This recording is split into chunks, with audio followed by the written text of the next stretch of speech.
All right, welcome to episode 6 of season 2 Naturally Aspirated. My name is Dave. We are joined here with Chili once again. What's up? And today we're going to be going through some more cars. Let's hop right into it. No mumbo jumbo. Before we start, let's just get rid of it. It's the perfect word. Shenanigans. Shenanigans, yeah. No shenanigans.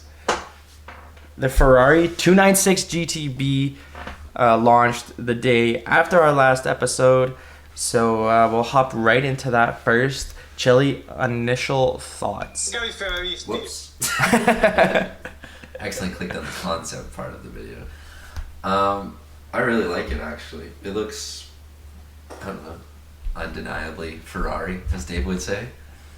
I don't really know a ton about it yet. I was still doing research right before we started the podcast. But it looks really nice. The inside, according to the video I just watched, it looks like a race car inside, so that would be sick to drive and everything like that. I really like the front end of it. I like the way they kind of hit the lights. What do you want to say about it? Yeah, so it looks like a toned down SF90 Stradale, which it pretty much is, but I'll get some specs here right off the bat just so everyone knows.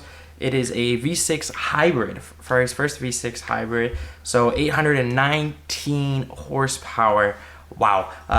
654 horsepower from the V6 twin turbo and 165 horsepower from the electric motor. 0 to 60 in under 2.9 seconds. Ferociously quick.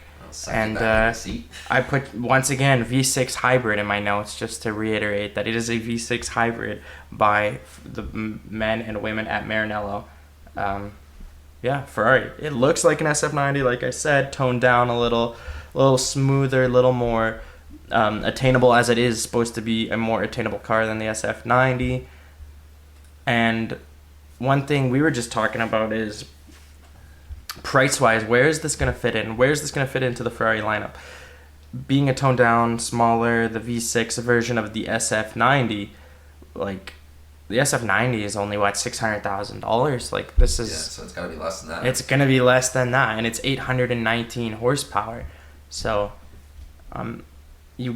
Ferrari has to make it less than an amount less than the SF90 that's worth buying too, right? Yeah, you don't want to make it so it's going to be like $550,000. It's like $50,000 more, and you can buy the SF90. You got to make it where it's in that price range where people are willing to pay. Exactly, and that it's not just, well, if I just stretch a little more, I get the SF90 and all of that tech. But yeah, I do like what you said about the interior. Absolutely driver focused. Everything is facing the driver, even the air vents. Just the structure of the dash is facing the driver. It has Ferrari's new sweet touch screen steering wheel that has caused so much hype. It looks like it has even more touchscreens than before, though. We can see the air conditioning and the mirror adjustments look like touchscreens, which is weird. I don't know. Who knows what that's going to be. But it has the little gear shifter thing in the middle, like the SF90, to make it look like a manual transmission, even though it is that amazing Ferrari dual clutch 8-speed gearbox. Anything else you got on it? Stands out to you? I don't know. I mean, I do like the rear too. Actually.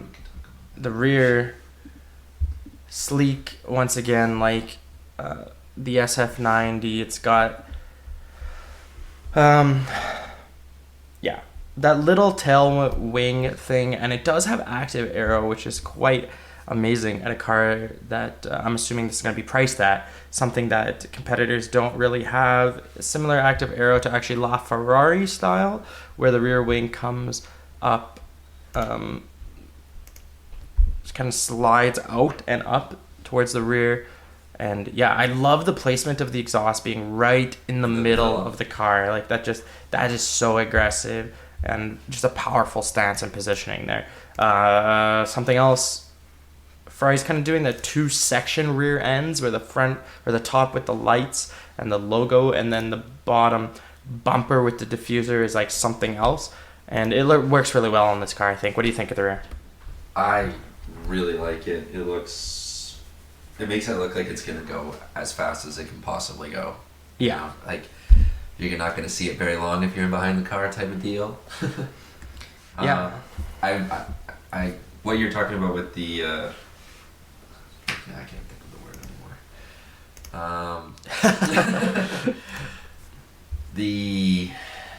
The wing at the back and how it activates and everything. I think that's a really nice touch that they added for the airflow and everything too. Yeah, absolutely. Ferrari's always about that hidden airflow. No real wings that are going to be visible at all times. So this one at high speed, I'm assuming, is going to come out and help stabilize the rear end. They've always done a great job of the cars that do have active aero, making it or integrating it very coolly and coolly, whatever. You know what I mean? Coolly. It looks cool. With a Y. Yeah, coolly. And yeah, it's another great car by Ferrari, and I'm very interested to see where they go with their next couple cars in this restructuring phase. It's a great V6 hybrid. Allegedly, it is completely different than the Maserati V6, which would be awesome, because the Maserati V6 is claimed to be made by Maserati, and I don't really trust them. So, yeah. Moving on.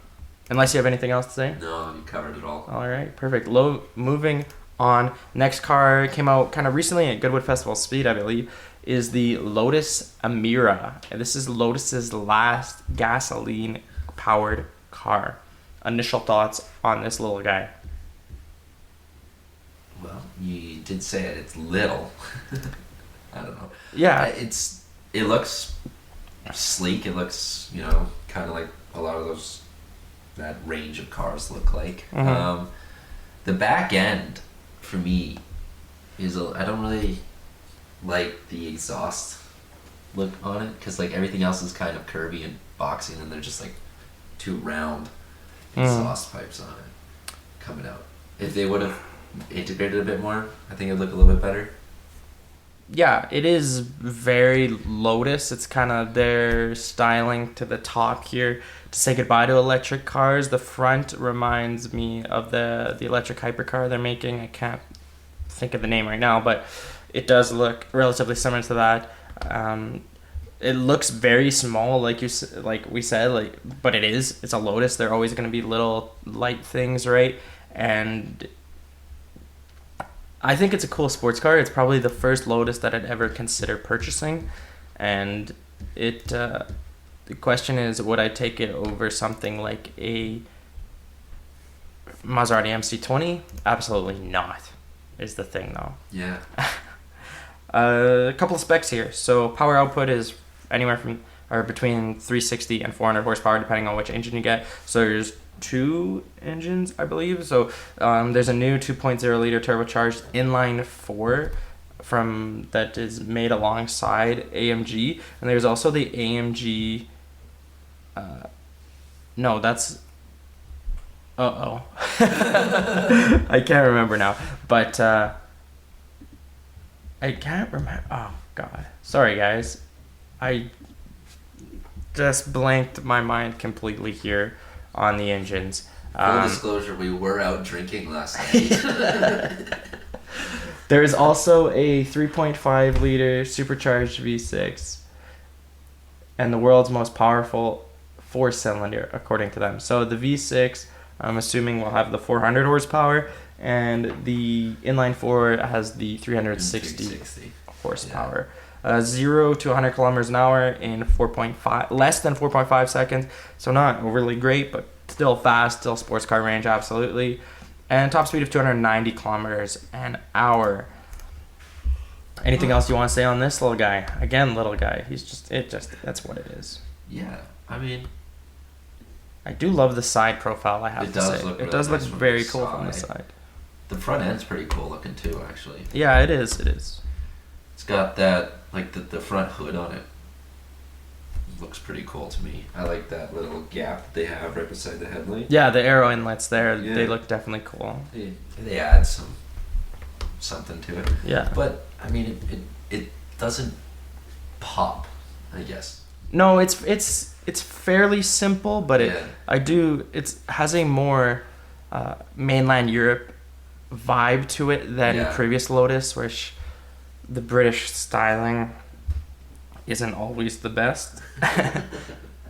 But it has a little bit more Europe flair, but still, for the price, I'm assuming it's not going to be overly priced too high, similar to kind of Porsche Cayman is, I believe, what they're saying. So that makes it a little more in the ballpark, like for something that it's an attainable car, something that if you want a sports car in your life, something you can work towards and actually attain. Unlike this would be one of them. Yeah, exactly. You're not going to get a bad car out of it. And it does look very almost supercar-esque. Yeah. When you think of it at a lower price. So Porsche Cayman S is like, I don't know, 85 grand. So if this is less than $100,000, that's good. That's a good price. That's a good looking supercar looking car for that money.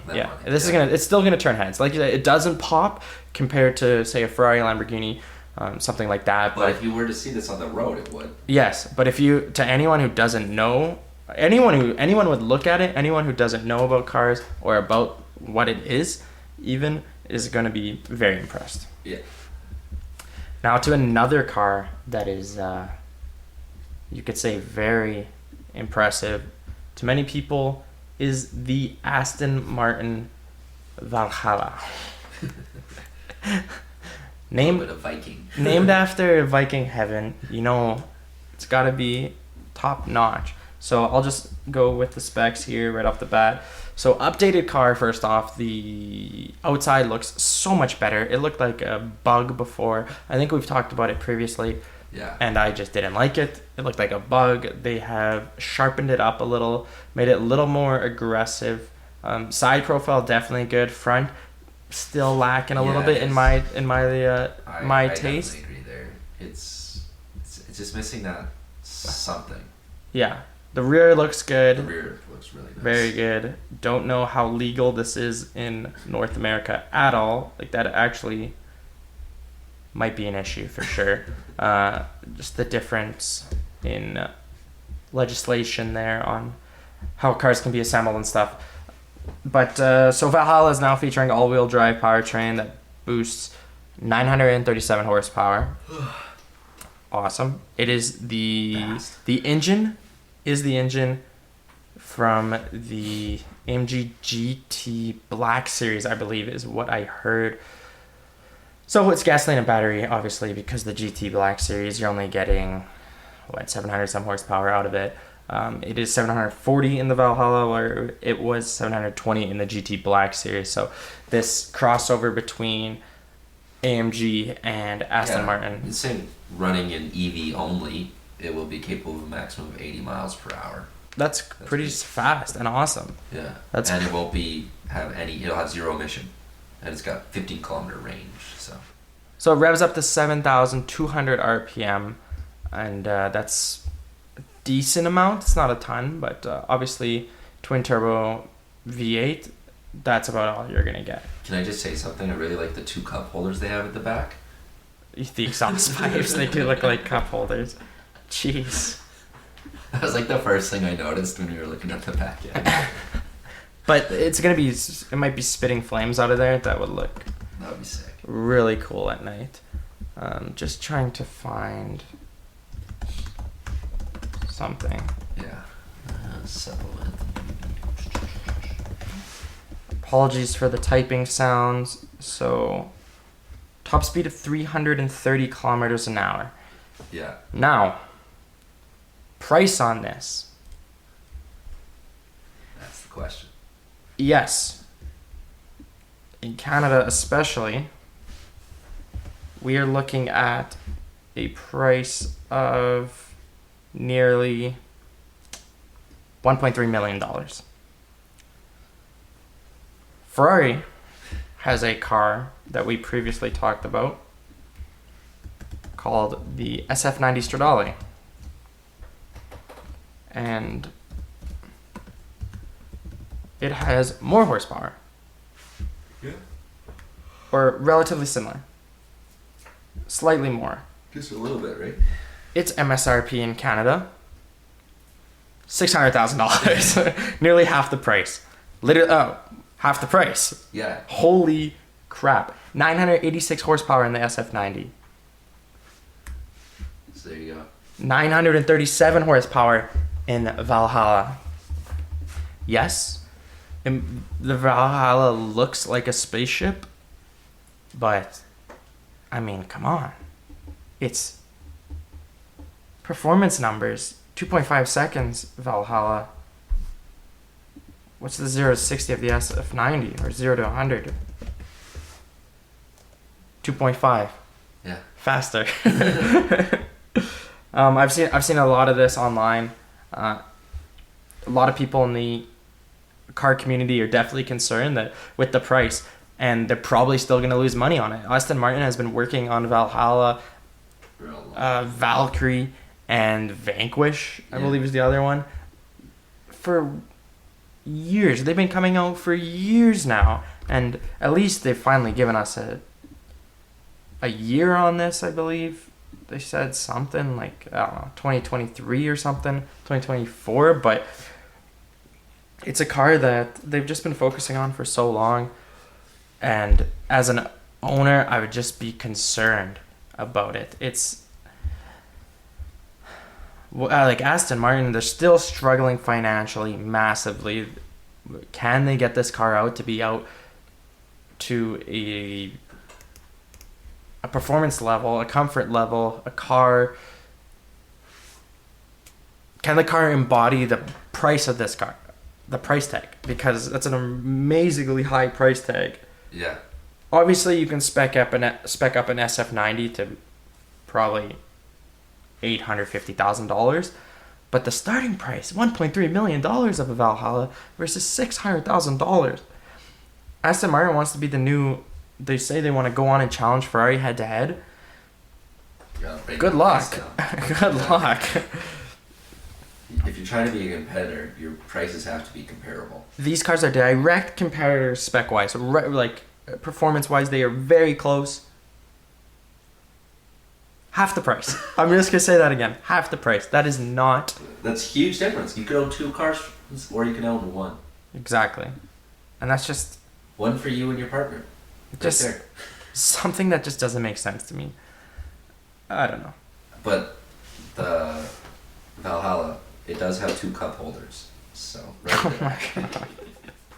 You and your cup holders. Cup holders are very important in the vehicle for me.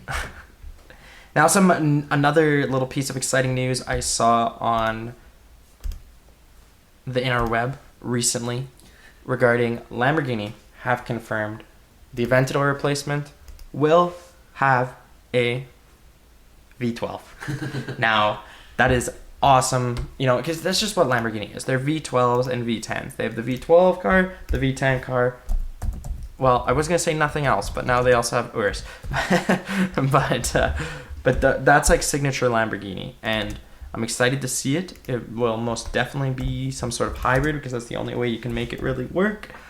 And I think that's just awesome for the car community and cars as a whole, that Lamborghini is able to hold on for a little bit longer. I believe Ferrari will also have another V12. I'm very confident in that. I believe the LaFerrari replacement will have a V12.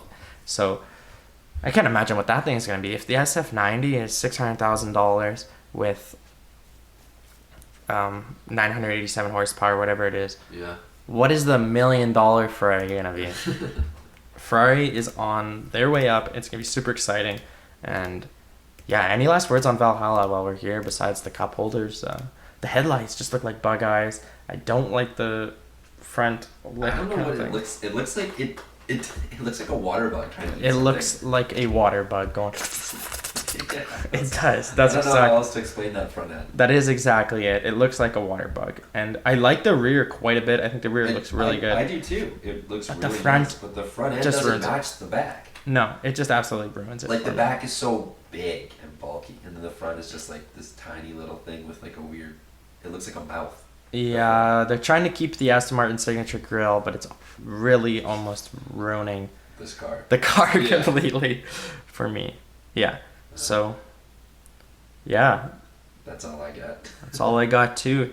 Thank you guys for listening. A little bit of shorter episode, only 20 minutes here, but we went through everything pretty quickly. We'll have another one soon. Yeah. Like I say every time at the end of every episode. Shout out to everyone in India listening. I noticed that our Indian listeners, like the number of them has risen substantially in the past little bit. So welcome to the podcast, and make sure you guys check us out on Instagram at Cars of Sherwood Park, on Twitter at Cars of SB. We're on Facebook at Cars of Sherwood Park, and we're on YouTube at Cars of Sherwood Park. So thank you guys for listening. If you enjoyed the podcast, leave a review, please. That always helps. Screw you to the guy who gave us a thumbs down on YouTube last podcast. And yeah, Chili, any last words? No, got nothing. Just gotta make sure we drink enough water today. And you guys drink enough water too as well. Have a good one. Stay safe in the smoke if it is still smoky by the time this gets out. All right. All right. See you guys.